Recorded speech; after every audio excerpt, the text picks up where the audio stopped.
Chair will recognize Representative Candelora of the 86th, the Minority Leader of the Connecticut House of Representatives. You have the floor, sir. Thank you, Mr. Speaker. It's been a long day, and we've heard a lot of discussion about the extension of this executive order, but more particularly, I think we've heard a lot of discussion about some of the executive orders that have sprung out of this declaration. You know, in particular, we've heard the debates about the mask mandates and the vaccine mandates, and while certainly we are not here today to debate those issues, we sort of have seen that happen. And I think part of the reason we've seen that happen is because many of us continue to be contacted by our constituencies, and it may not be the majority of Connecticut residents who take issue with some of these executive orders, but it certainly is a very vocal minority. And the concern that I've seen over the course of the last couple of months, and as we take this debate, the fight gets a bit political. And as a result of that, these individuals end up becoming bullied or marginalized in the positions that they take. I hear from people that aren't blanketly against a vaccination, but they may have compromising situations, like being treated for cancer and concerned of what that vaccine impact would have for them. Or there are some individuals that are concerned about language acquisition for their children as they're wearing masks in daycare. And we don't have that debate or that conversation because this yes vote today is going to continue to allow the governor to make these decisions in the dark, in back rooms, without the public input that our founding fathers and so many people fought for there to be that deliberative process. And the reason why I feel that deliberative process is so important right now is because we aren't in a state of emergency such that decisions need to be made immediately. And the reality is, if a decision needs to be made immediately, the governor can still do that. So our no vote is not saying don't allow the governor to make that decision. But what it's saying is bring back deliberation. You know, just as much as I hear that it's okay, children in daycares are wearing the mask, 3-year-olds are obeying, our World Health Organization recommends that children under the age of 12 not be masked. And the reason is they balance the impacts and the risks of getting COVID up against the impacts of children behind masks at that age, what impacts it has on language acquisition, learning, socialization. They can't see expressions. And we don't have that conversation. It's just a blanket rule. And so for a parent that's raising a child that might have a hearing impairment that is wearing a mask in a classroom, they are only going to be that more delayed.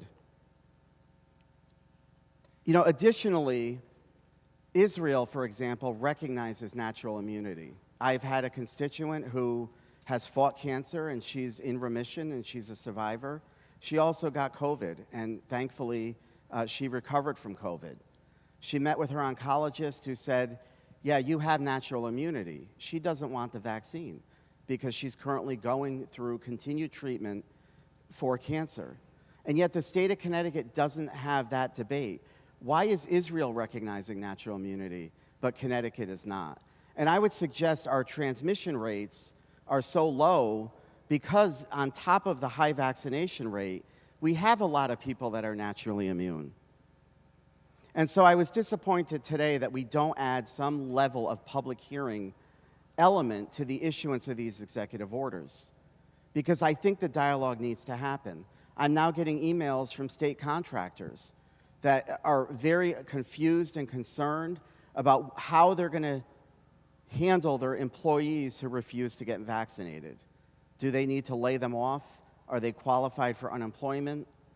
And now we're hearing that they're going to need to report specific medical information to the state on whether or not individuals are vaccinated. There's a lot of questions and a lot of anxiety. And with anxiety comes fear, it comes anger. And I think we have the ability to take the temperature down by being deliberative again. And that's why I think a no vote today is appropriate. You know, back in May, the governor had the roadmap for Connecticut, for reopening Connecticut. If you look at that document from May of 2020, We have achieved every single one of these goals. And yet, the one building that is not reopened is government. Everything else has returned to a new normal, but is able to function, and yet we are not. The other reason for my no vote today, and many of our no votes, is that there is no longer a standard for what constitutes an emergency. And as part of this special act that gives us the ability to come in here to vote, there is a task force that is supposed to convene. And thankfully, the governor has finally made his appointment. He was the last holdout. But that task force was supposed to start meeting in July. It needs to start now because we need to establish a standard if that we are ever in a state of declaration this long. There needs to be a definition of what the emergency is. Because I feel as if now the emergency is COVID exists, therefore the declaration needs to exist. And I would say that democracy is stronger than COVID. And I would say we need a standard to determine why this governor needs a blank check to continue to run government for the next 3 months. And suggesting that we have veto power is not the way, it's not an out for me. Because I am not elected to represent all of my caucus members and their constituents when I take a vote. But a veto power is something that's given on the back end of the process, not the front end. And as lawmakers, as policymakers, we are the ones that are supposed to be on the front end, not the back end. The governor should be at the back end. And a lot of the decisions that are being made are policy decisions. Some are based in science, but some aren't.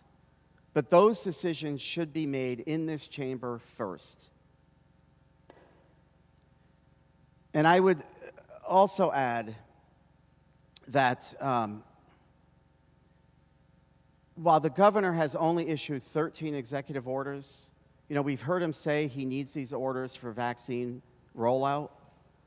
But interesting, the latest order that he issued is dealing with the Unemployment Compensation Fund.